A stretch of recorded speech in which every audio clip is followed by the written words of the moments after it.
What's going on, ladies and gentlemen? Welcome back to another episode of the Mental Corner podcast, the show where I bring on guests from all different backgrounds to talk all the things mental health. I know this episode is a day late, but I spent most of the weekend just taking time to myself and seeing friends that some of them I haven't seen since like 2018, 2019. It is so nice, and I'm sure I've said this in an intro of one episode before, but it is so nice to see people again. You really you take for granted how you feel when you see really close friends. You take it for granted when you don't see them in such a long time, if that makes any sense. Like I didn't take into account how much I missed my closest friends until I saw them again. It just because your friends, you assume like, I don't really miss them because I know I'm going to see them again. But then you hang out and you're like, damn, I miss this a lot. So this weekend's been blessed for me. I love my friends so much. So if you're listening, thanks for such a fun weekend that I definitely will not take for granted. And if you guys listening have the opportunity to go see some of your friends or hang out with people that you haven't hung out with a long time, friends or family or anybody, definitely do it.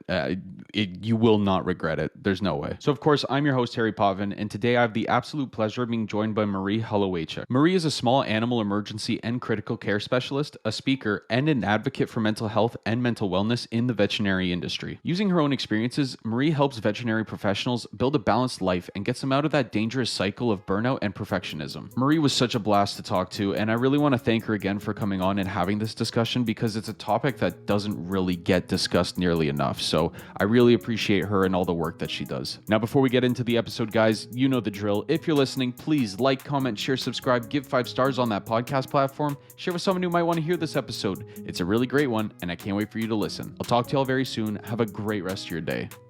Peace.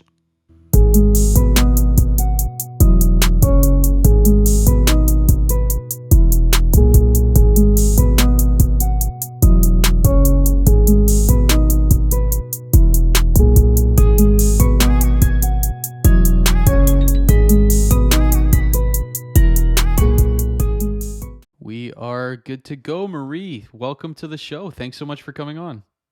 Thanks for having me. It's great to be here. So I wanted to get right into it. What got you inspired to not only get into vet studies, but to also advocate for veterinary and mental health? Yeah, wow. Such a great question. The getting into veterinary medicine, that's kind of a whole story in and of itself. I was raised by 2 veterinarians. So both my parents are vets. They met in vet school.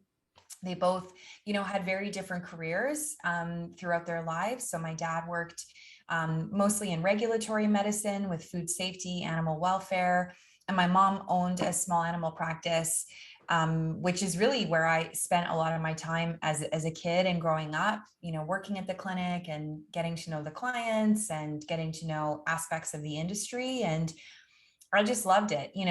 From a very young age, I thought I wanted to be a vet. And then there was periods in my life where I thought, is this just because my parents are both vets and I don't know any different? And I considered a couple of other careers, briefly, but ultimately it was always vet medicine. And I worked really hard to get in at a young age, and my career just sort of took off from there. I ended up not going to work with my mom after I graduated, and instead I pursued an internship in small animal medicine and surgery for a year. And then from there, I applied for a residency and I became a specialist in small animal emergency and critical care. So that's really my passion in vet medicine is emergency and intensive care. So it's kind of a niche. It's like the sickest of the sick patients, dogs and cats mostly is what I deal with. But, all of that said, I, over the years, have had my own personal struggles. I've lived with depression and anxiety for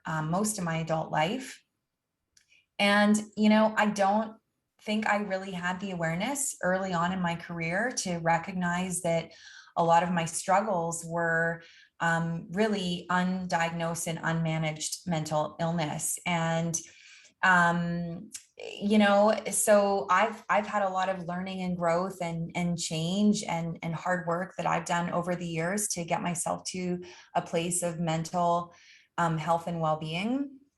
And it's interesting because in recent years, we've really come to learn that I am not the only one who has struggled in the industry. Obviously, you and I both know that mental illness is so common amongst adults and humans, people in general. And veterinarians are no different. I think very often we hold ourselves to a higher standard because we're caregivers, we're in a caregiving profession, we're a very prestigious and highly regarded profession. So very often we don't want to admit when we have mental health problems or concerns. But the reality is we do. And not only do we have our human problems, but we also have unique issues that we experience in the veterinary industry and some things that people aren't aware of. So lots of extra added pressure and lots of perfectionism amongst the veterinarians and other caregivers in this industry. And I've seen how it has impacted myself. I've seen how it's impacted my peers. I've seen people leave the veterinary industry because of it. And I think growing up in this industry, and because I love it so much and I'm so passionate about it, I just felt so called to share what I know and have come to learn with other people. And so for years, I would teach and lecture on emergency and critical care topics. And I mean, in the last 5 years, I'm almost exclusively teaching, coaching, preaching,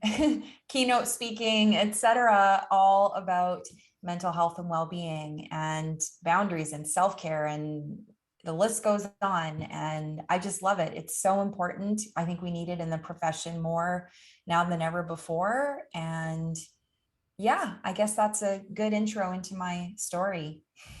Amazing. Yeah, I feel like the path through veterinary school all the way to getting a job, I feel like that's incredibly underrated in terms of like the importance of mental health throughout that whole thing. Cause where did you go to vet school? I went to vet school in Saskatchewan at the Western College of Vet Medicine. Oh, nice. Yeah, because I'm pretty sure.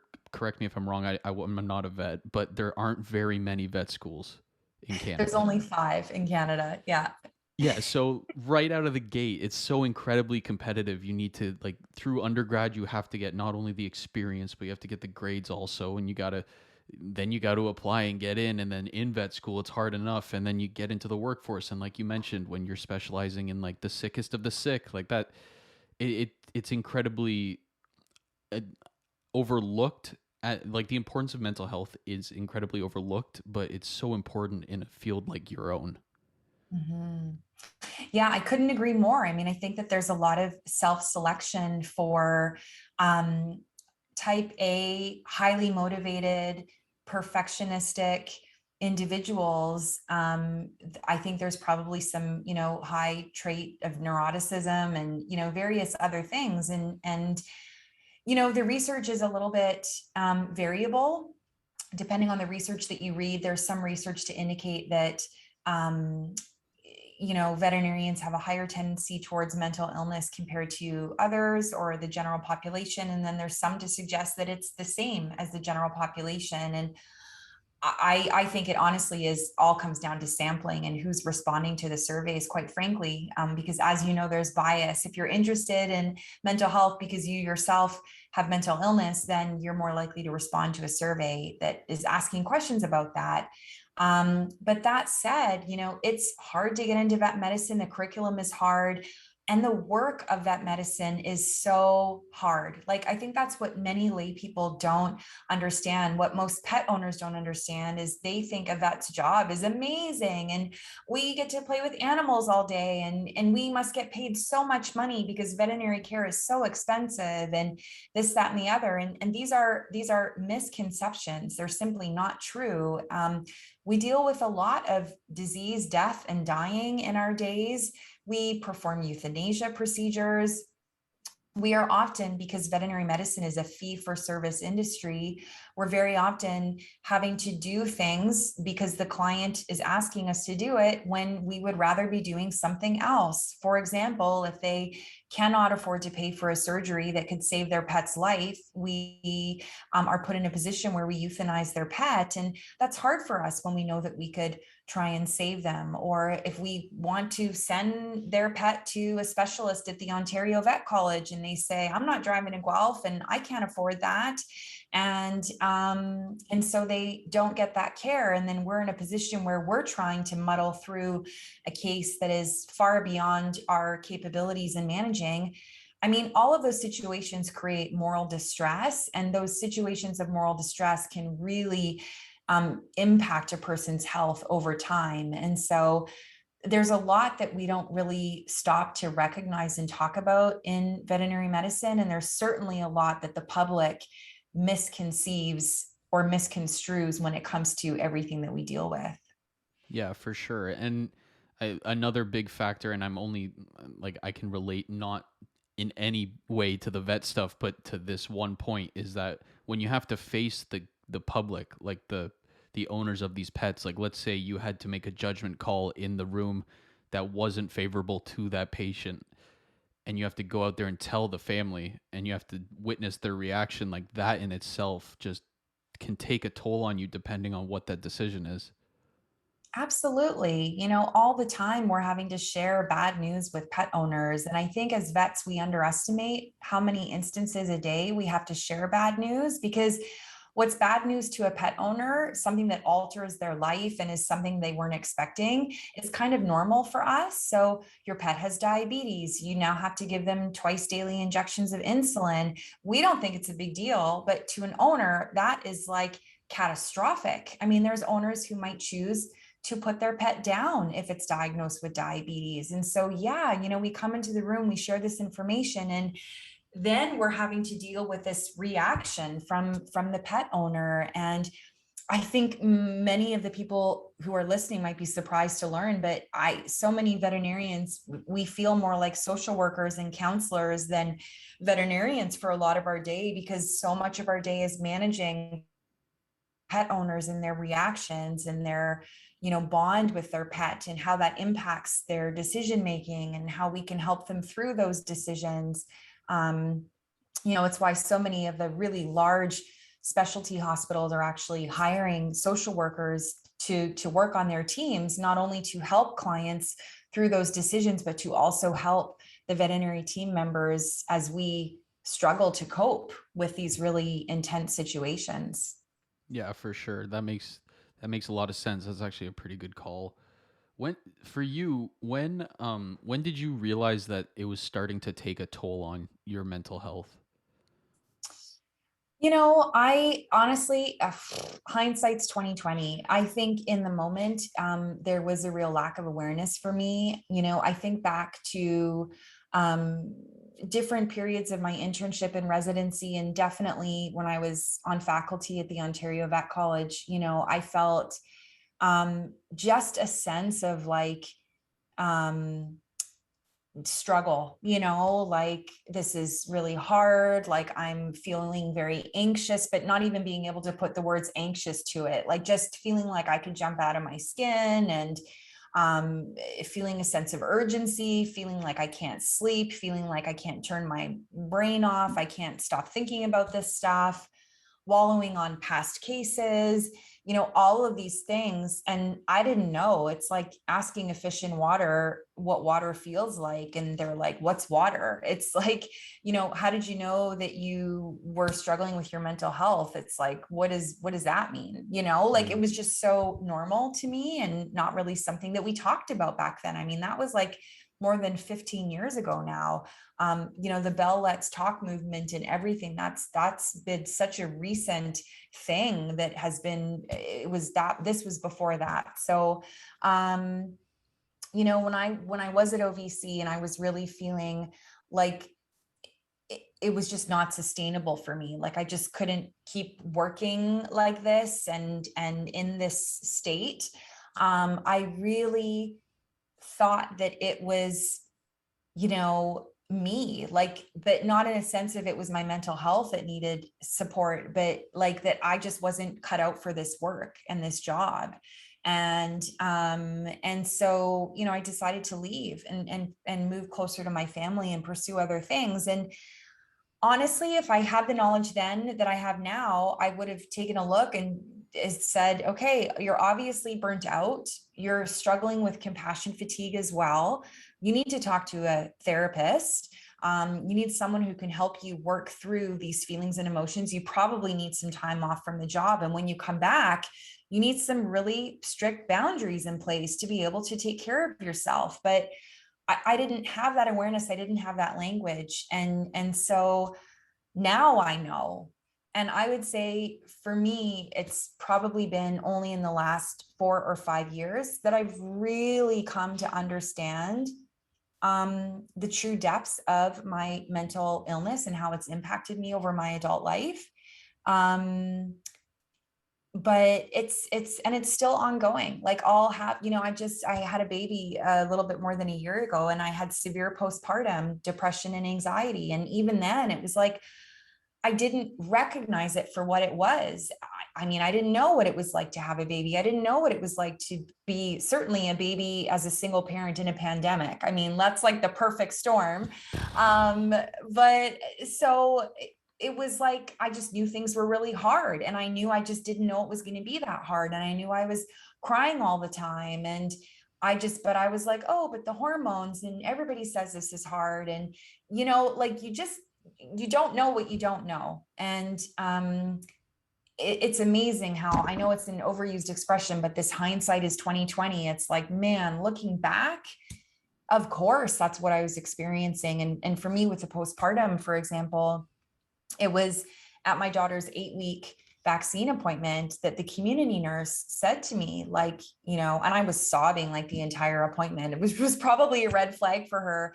And she was just like, how are you doing? Like, I'm worried about you. Like, let's talk about you for a minute. Your daughter is clearly healthy and thriving, but I'm concerned for you. And um that kind of really like shook me a bit. I was like, oh, really? Like this, I just thought this was normal. Like, don't all moms sob their whole way through the first 8-week vaccine appointment? And, so it's interesting. But, our mental health is so fluid, right? It's always changing, and different circumstances are impacting it. And everybody here going through the pandemic, yeah, it's interesting to see how it all unfolds. Hmm.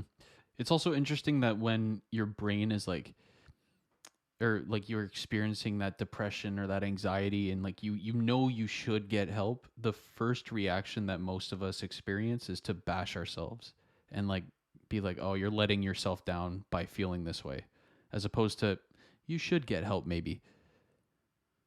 Absolutely. I mean, I think that we're very hard on ourselves. And, we see this a lot amongst veterinary professionals, where there's a massive stigma around help seeking behavior, and whether or not treatment is actually effective, or whether or not, if we share our story with other people, whether they'll be supportive of us.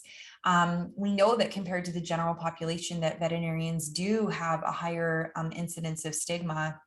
And so that prevents us from seeking help. And I think a lot of that too is because, especially as veterinary professionals, we're so heady, we're so intellectual, we use our brain for 90% of what we do. So then when you think to yourself, something is quote unquote wrong with me, my brain is not chemically balanced or working appropriately. I'm using stigmatizing language now just to describe what a lot of people would say. And so they don't want to share, they don't want to admit, they don't want to seek help, either because they don't think it will be effective, or because they don't want to admit that there could be a problem. And because we're so entrenched as care providers, we really feel like, well, I'm supposed to be the one looking after everybody. Like, I'm the one that people rely on. I'm the one that people go to for help. So I can't need help like that. What then happens to me with my role of caregiver? So um it's a lot to unpack, but there's a lot going on there. For sure. And I feel, well, I mean, it's kind of similar, but when like grandpa got sick, like he was a doctor and he didn't tell anyone because he was like, well, I'm a doctor, I should be able to figure this out. Is it kind of similar in that sense with vets? Like when they're kind of in the bad headspace, they're like, "Well, I'm super knowledgeable and I've researched this for animals and people, so I should be able to figure this out." Yeah, I think that there is part of that. I think that's a really good, that's a good thought to have. Certainly for me, like with my interest in mental health, like even when it came to dealing with my postpartum depression and anxiety, I was really like, well, the statistics suggest that this many people experience it, and this many have start medication, and this many don't, and so I can just, I just need to get myself care going again. I need sleep and meditation and my exercise. And so I really tried to like logic my way through it. But we forget that there's so many of these things that are out of our control. When you have a baby, you're not sleeping. So you can't control that. I don't know when a person has time for meditation. Well, I did try and find time before going to bed that I would do that. But, if you're healing from childbirth, you're not exercising, like we also need to just be forgiving with ourselves and compassionate with ourselves that, maybe this isn't something that you can logic your way through or figure out on your own. And it is okay to ask someone else for help.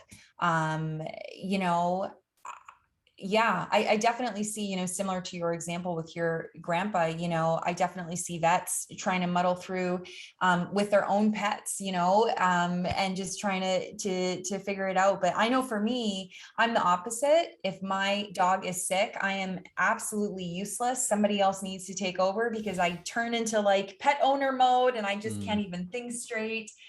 So, I think that's part of it. But again, I think a lot of it is just either not having the awareness that something is wrong from a mental health perspective, or thinking that, maybe something is wrong, but I don't want to go there because I can't afford from a mental, financial, time, whatever perspective to go down that road. Like I'm just going to push through and persevere. And if I've gone through life for this long without needing to see a therapist, I'm not going to start now.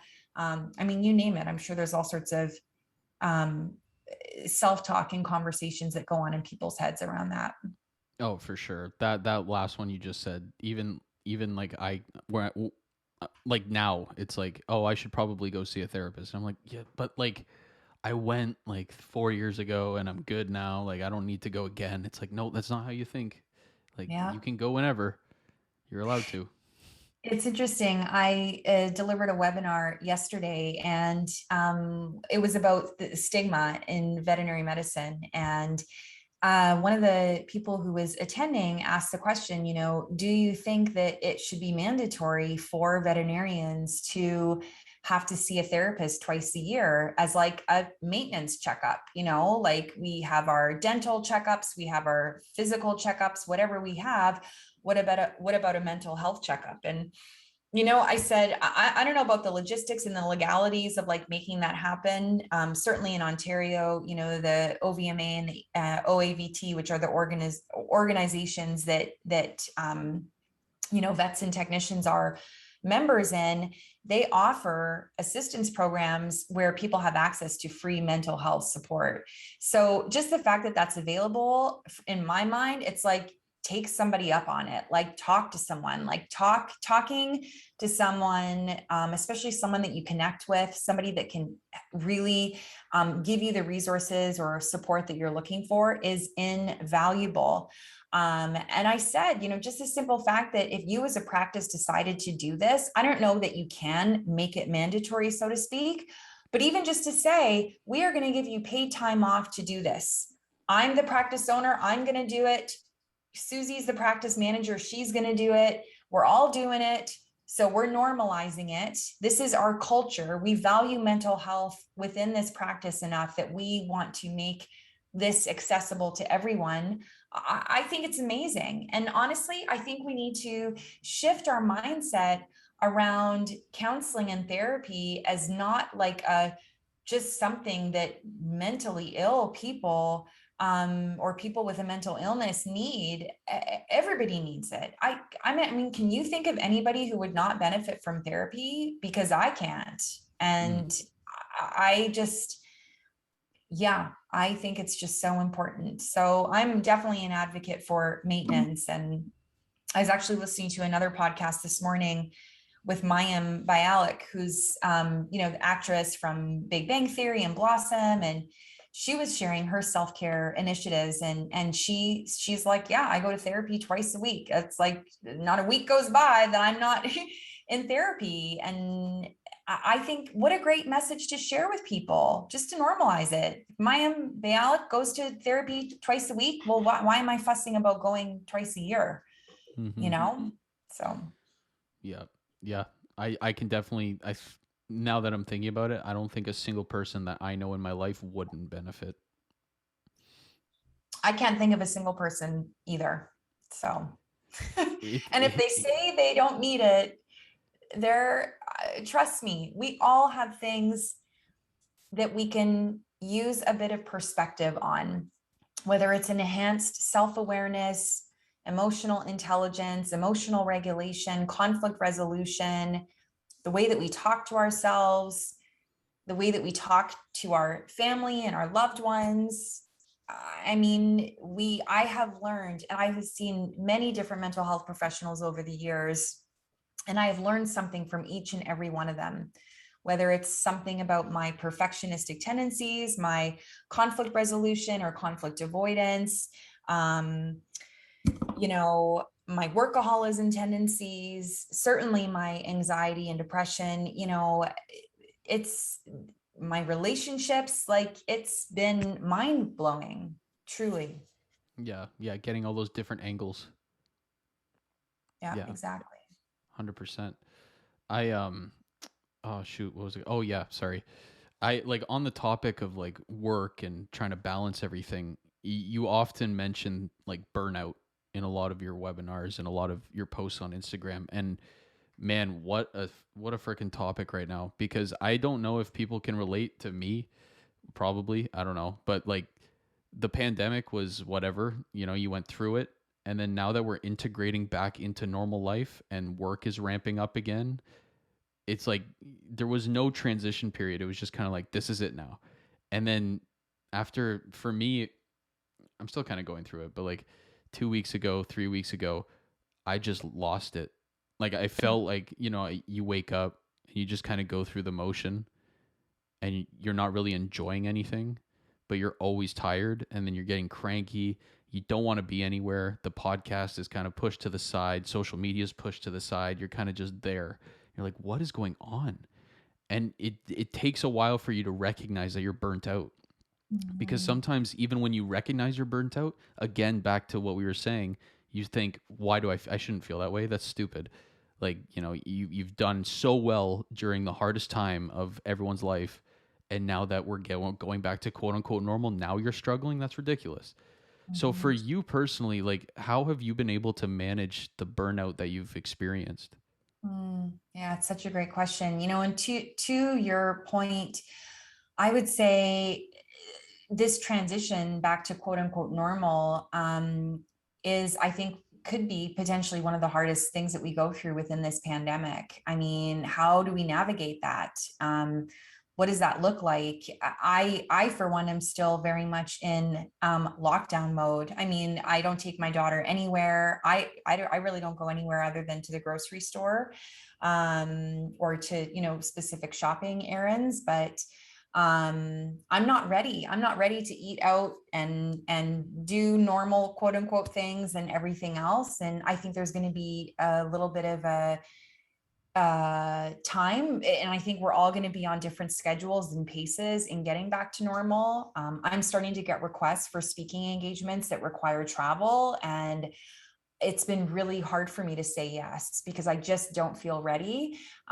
So I think, and yes, for those of us where work is really amping up again or ramping up again, it's kind of a perfect storm of chaos and uncertainty and change that really can exacerbate or trigger our mental illness again. And For me with burnout, it's it's definitely, I go through periods in my life where I find myself getting into that realm again, and very often it's because I've overcommitted myself, or I um underestimated the demands that certain situations were going to place on me. And, life is constantly in flux. But I know for me, boundaries have been huge. Like, really sitting with what is it that I need on a daily basis, and just having a self-awareness and a confidence to just own it and just be like, this is me. I need, as best as I can get, even though my daughter sometimes wakes me up, 8 hours of sleep a night. I need at least 30 minutes of movement in the form of some sort of high intensity exercise per day. I need at least 15 minutes of outside time. I need at least 3 healthy meals a day. Blah blah blah. There's all of these things that I need. So knowing that I need those are non-negotiables for me. How do I then structure my day and my week so that all of those things are incorporated? Probably means I'm going to have to say no to some people. Probably means I'm going to have to set limits around my meeting times, my work times, other obligations that I have. That's where boundaries come in, and just really structuring life so that it is reasonably paced and I am not feeling overcommitted. And if I get myself to a point where I'm feeling overcommitted, like I'll have some weeks where I'm like, oh my gosh, I am exhausted. That was horrible. I felt like I was running around with my chicken, like a chicken with my head cut off. I look back and I'm like, okay, that was too many meetings for me, or that was too many speaking engagements that week, or that was too many shifts in that week, or those shifts were too long, or whatever it is. But you learn those things and then you dial them back. Or, as we get back into socializing again, I've been so used to like not going out and not socializing. And let's be honest, single mom to a 14-month-old, it's not like I'm doing a lot of going out anyways. But that said, when we do get back to that, being mindful of not overscheduling ourselves. Like when our days are so busy, and I see this with other parents who are like shuttling their kids around everywhere and they've just got so many things on the go. Notice if that's burning you out too, because burnout doesn't just come from work. Burnout it can be work related and our lifestyle or our home life as well. So just being mindful that we're not putting those extra demands on ourselves. So really for me, when it comes to limiting burnout, it's making sure that I am carving out that time for self-care, those things that I mentioned, setting boundaries so that everything is reasonable and appropriate and I'm not feeling pulled in different directions. And then making sure, all the other things, little things that contribute to burnout, like those little, conflicts that you have with people in your life, somebody at work or whatever, that those don't fester, that I address those head on. And, that they don't become another stressor in the workplace or at home or whatever it is. So conflict resolution is a big thing. Mindfulness and meditation practice has been huge for me, not just in really, as a form of self-care, but also as a helpful tool for self-awareness. Like when I can really be in the present moment and really noticing what's coming up for me, then I am able to notice when I'm feeling tense, stressed, anxious, overwhelmed, and like take a step back and be like, okay, this is not working for me. Is this like a short-term thing? What's next week looking like? Or do I have to like offload something from my plate because this, how I'm feeling right now, this is not sustainable for me. Hmm. I Yeah. feel I feel like you're also in a unique position where you have to acknowledge that you're experiencing that burnout and you have to set those boundaries, but at the same time it's not just for you, it's for the kid that you have as well. Oh my gosh, absolutely. And that goes for anybody who's in a caregiving role, right? Whether you're in a caregiving profession like I am as a veterinarian, or whether you're caring for a child, a pet, a parent, another loved one or friend, you have to take care of yourself. And I've seen that in myself. Like when I am overworked, not taking care of myself, not prioritizing my needs, I see it in the way that I interact with my daughter, or, how I navigate difficult situations with her. And I want to be mindful of that. And we need to be mindful of that because there's so much guilt that comes out of, like, a friend asked you to go out and it's their birthday and, nobody's been out in a year and a half. So we want to, woohoo, we want to go out. And you're like, no, you know what? I've had a really, really crazy week at work, or a really busy week at work, I should say. And I'm not up for going out this weekend. And then you feel that guilt, that friend guilt. I'm a bad friend and this, that, and the other. But you also recognize, you know what, if I do go out and I show up and I'm cranky and I don't really want to be there and I feel resentful and I'm not fun, that's not going to be fun for everybody else either. Mm-hmm. Right. So we do have to think of others and know that setting these boundaries, engaging in self-care, doing these things, that is what allows us to show up as the best person that we can be in each of those situations in our life. Yeah, I actually just experienced that because, and this is crazy. You want to talk about how people are at different stages. I got asked by my friends if this weekend I wanted to go to a rave. And I was like, what? A rave? Like, Are like we the, there yet? I Come was like, on. those are legal? Like the big Yeah. one, the big one where you're all No crammed up way. and yeah. And they were like, yeah, like you want to come? It's $70. I was like, I am, I You're just like, had the no, thank worst week. Yeah. I was like, I just had the worst week at work. There's no way. Are you. you Yeah. kidding? And then On you many feel bad. levels. Yeah, on many levels. Ugh. But then you feel Yeah. bad. And then you're like, Me oh, too. like I want to see you guys.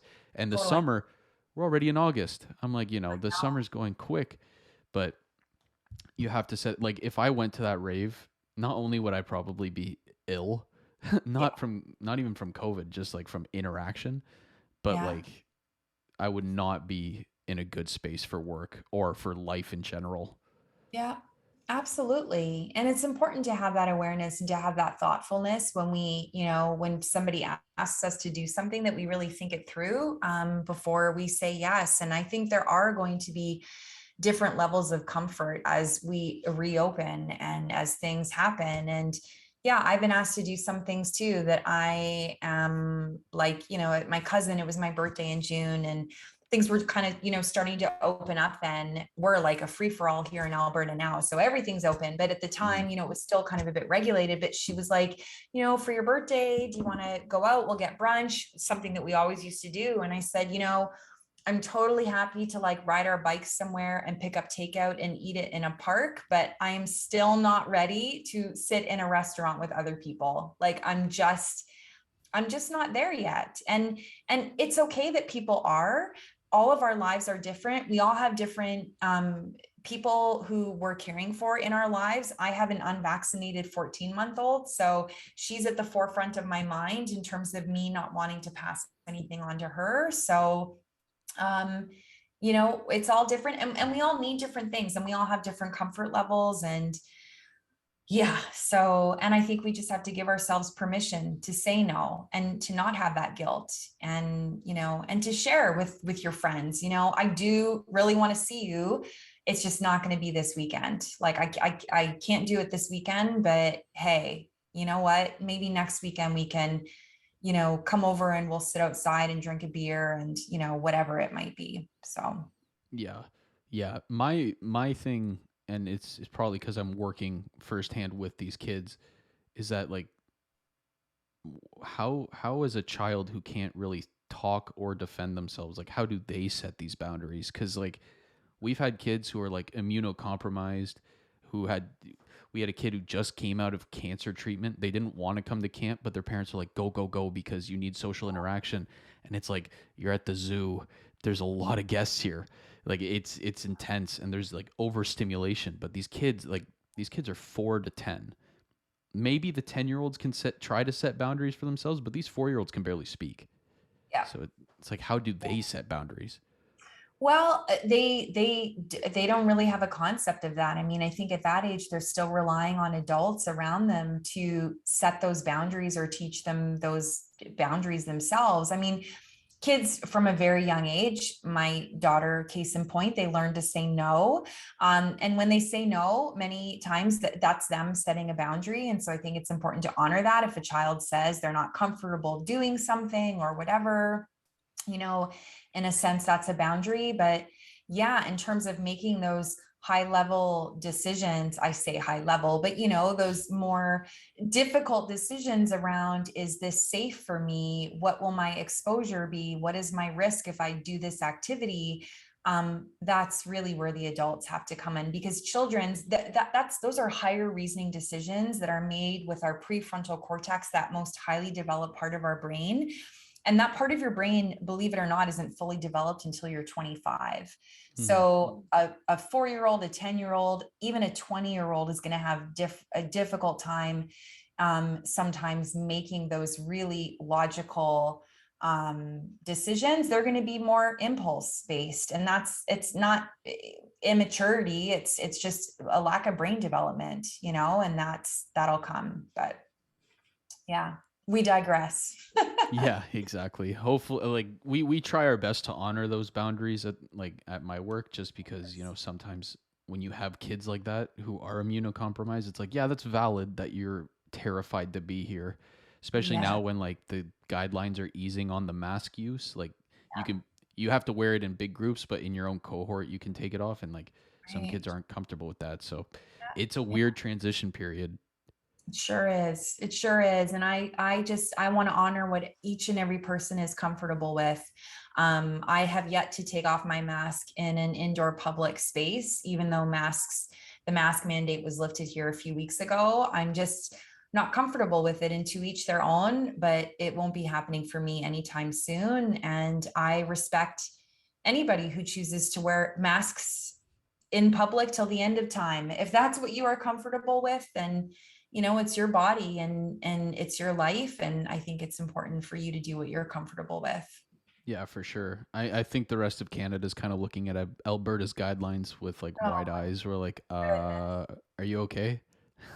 oh, don't get me started. I know one of my good friends in Toronto, she reached out to me and she was like, I just read an article on the reopening. How are you feeling? And I haven't even responded yet because it's just been, well, I've been so busy, but it honestly, it's hard to find the words to put to it. It feels scary and overwhelming and fast. And I guess I'm just waiting to see what happens. And I'm hoping for the best. But it feels a bit like an experiment to just see how it goes, to just lift everything very, very quickly. Yeah, I get the the want to rush because everyone's like, let's get going, but at the same time, it's like it's not. These aren't guinea pigs. Well, and that's what the experts say. Of course, we would love to just snap our fingers and have this all be over. And Mm, even to just go back to it had never happened. That would be amazing. But it did happen and it's still happening. It's not over yet. And if we look at the countries, I don't want to get into a whole pandemic discussion, but if we look at the yeah. countries who are ahead of us in terms of waves and have lifted restrictions, they're having massive outbreaks with the Delta variant. So I do think we need to be cautious. And like it's interesting that the different mindsets, there's the mindset of we just need to get back to normal already. Like at some point we have to get back to normal. So why not now?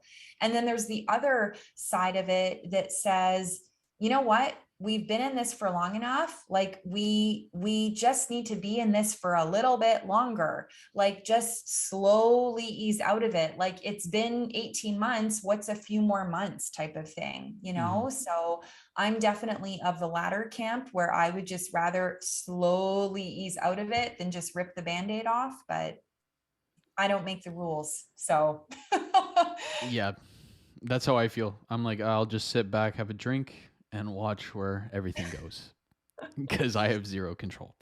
On yeah. that note, you I watched a video of yours on your YouTube, and you were having a webinar, I believe, and it was on self care. And I mean, this is a great segue from the pandemic because you could freaking rant about, like, I could rant about the pandemic forever for so many different reasons, but that's not why we're here. But in that self-care episode, you were talking about venting and how it Mm, can actually, people use it as a form of self-therapy, but it can often be harmful in a way. So, mhm. in your opinion, how does that become harmful? And then how do we steer it from being harmful to ourselves? Yeah, it's a great question. That was a really fun episode to do. Um, you know, so there's different types of venting. First of all, it's important to recognize. So there's a venting a person might do on their own. So you might scream at the top of your lungs or punch a wall or throw something, whatever it is. And then there's interpersonal venting where you vent to someone.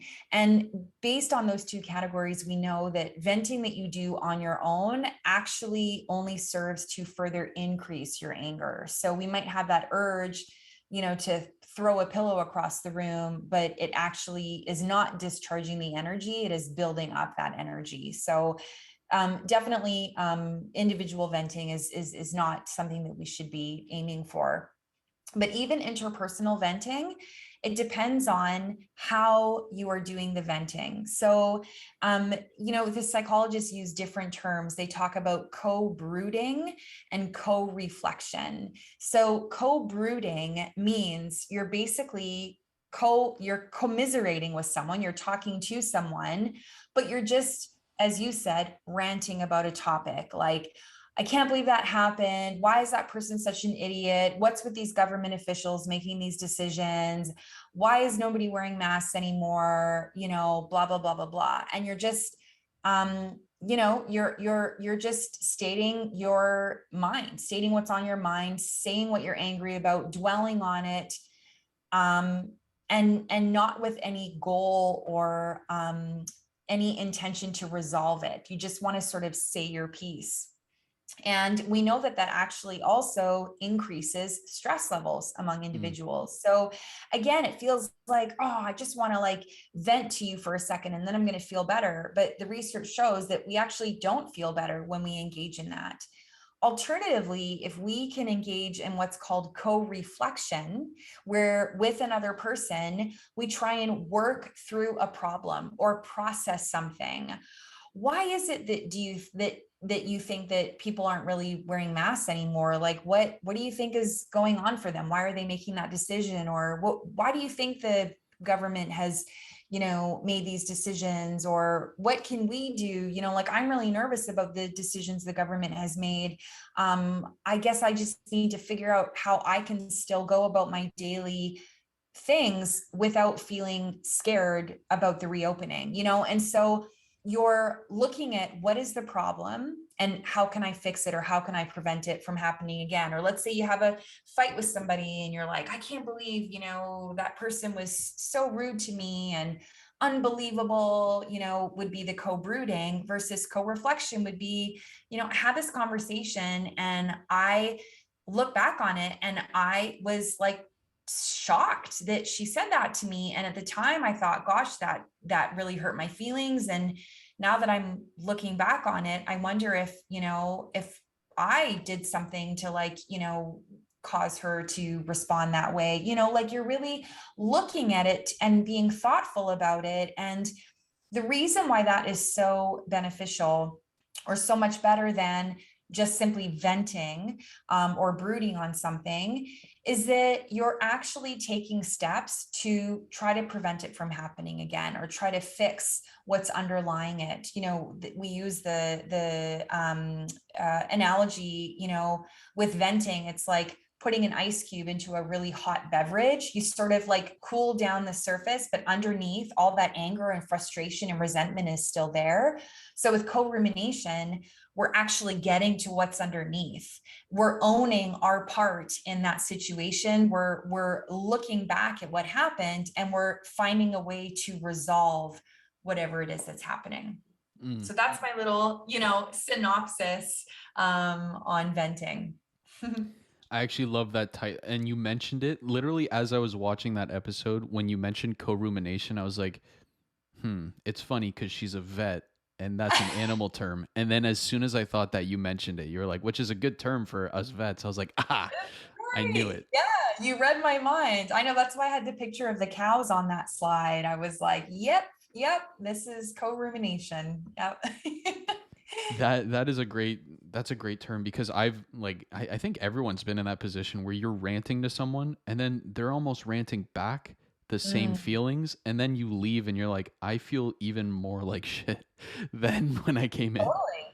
Absolutely. And that's the thing. And imagine if you're on the receiving end and somebody comes and vents, to you, and then you feel sort of called to re-engage. And then it just, and honestly, I think we're seeing this in the veterinary industry right now where everybody's venting, all these clients, and this job is so stressful, and nobody's thankful for all the work that we're doing, and everybody demands so much of us, and da da da da da. But we're not looking at, what is my role in this? Do I need to set some boundaries with these clients, or do I need to take some time off, or do I need to communicate with that coworker that pissed me off, and let them know, how I feel, or, because we're just, it's just exacerbating everything. Like, it's just blowing it up.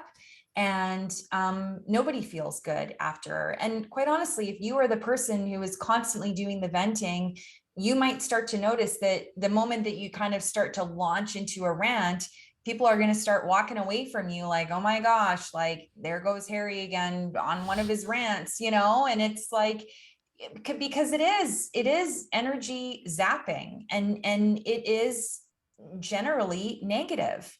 And so if you're not seeking to understand or problem solve or reflect or take ownership, and you're just looking to like just be to use somebody else as a punching bag or a sounding board, I mean, that's going to get old really quick. And people are going to get tired of hearing the same rant over and over, especially if there is something that you could take ownership for, or that you could change so that it doesn't happen again. Yeah, Right. So, like, I don't absolutely. want to hear you talk about your coworker one more time. I want you to go have a conversation with them and work this out. Oh, Right. yeah. Oh my God. No, you just unearthed a trigger. I swear, there are some people, Sorry. not at work currently, but in the past that I've worked with, who like they will vent about someone for like months, and then you're like, have you talked to them about this feeling? Nope. Yep. Why not?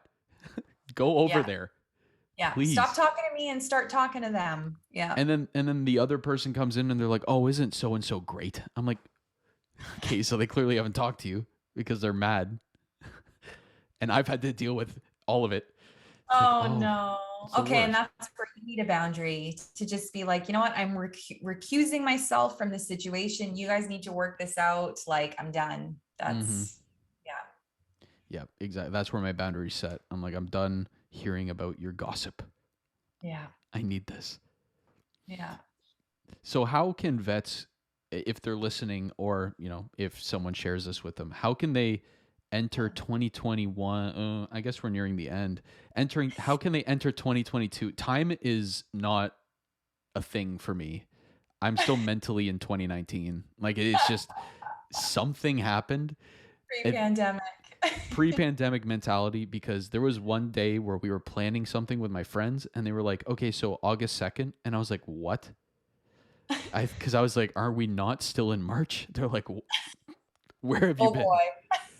It's it's been a couple years, Marie, let me tell you. I But know. so Tell me. how can vets kind of enter 2022, or this Yeah. like the fall season, winter season? How can they Mhm. enter it like more confident, more mentally healthy, like more ready to go and less burnout? Because as things start opening up again, people are going to bring their pets more to vet appointments. They're going to be like, the bond that they've grown with their pets in isolation has grown stronger. They're like, these pets are more valuable now. There's a higher there's a higher standard that people are holding vets and doctors and therapists and teachers to, that's like Yeah. borderline unrealistic at this point. So how Yeah, you're can absolutely right. yeah, so like how can vets kind of take this unrealistic standard and crush the next couple months? You put it so well, Harry. Honestly, like it's definitely It's definitely that we need to be something that we need to be aware of. I mean, we're already so overworked in this industry. So many people adopted pets during the pandemic. And so there has been a much increased demand for pet care, veterinary care. And we just don't have the supply to meet the demand. We're short veterinarians, vet techs, receptionists, assistants, you name it. And ultimately, what I've been telling veterinary professionals is we have to set limits. Like, we cannot help everyone and every pet to the standard or the degree in which we would like to, which is, of course, to be perfect and to do everything and be everything to everyone. It's not sustainable. And as you said, it will lead to burnout. And so I think we need to adjust expectations for ourselves and for other people. We need to communicate to pet owners about the shortage and that we're doing the best we can, but things are going to be delayed. So annual checkups and, more routine procedures, just like in human medicine with the pandemic, they're going to be postponed a little bit. And that is just the reality that is our situation right now. And can we be compassionate with each other in that process? And can we be compassionate with ourselves? And in the end, nobody's looking out for us except for ourselves. Let's be honest. We have to be our own biggest advocate and our own biggest caregiver. As much as our boss might be an amazing boss, it is still up to us to commit to our self-care and to, book those mental health professional appointments and do the things that we need to do to be able to look after ourselves.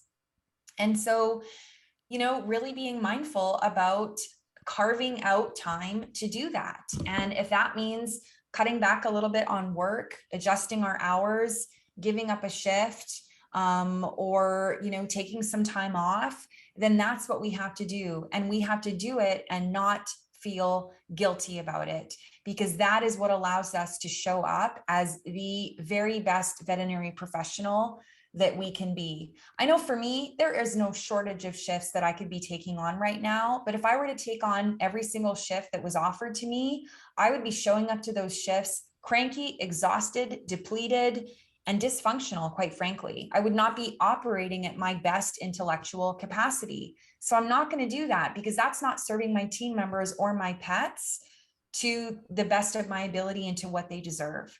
So please, more so now than ever, take care of yourself, do what you need to do. Do not feel guilty about it. Do not worry about, well, somebody needs to see these pets. Somebody will see them.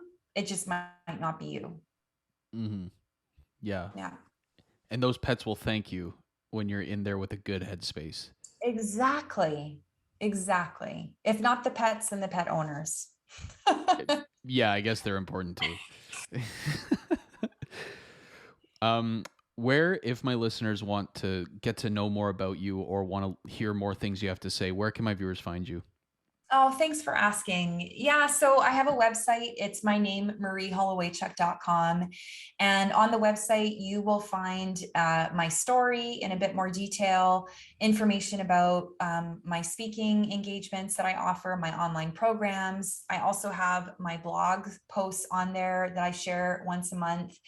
And I recently started recording my monthly Wellness Wednesday videos into podcast format. So the recorded audio is in a podcast called Reviving Vet Med.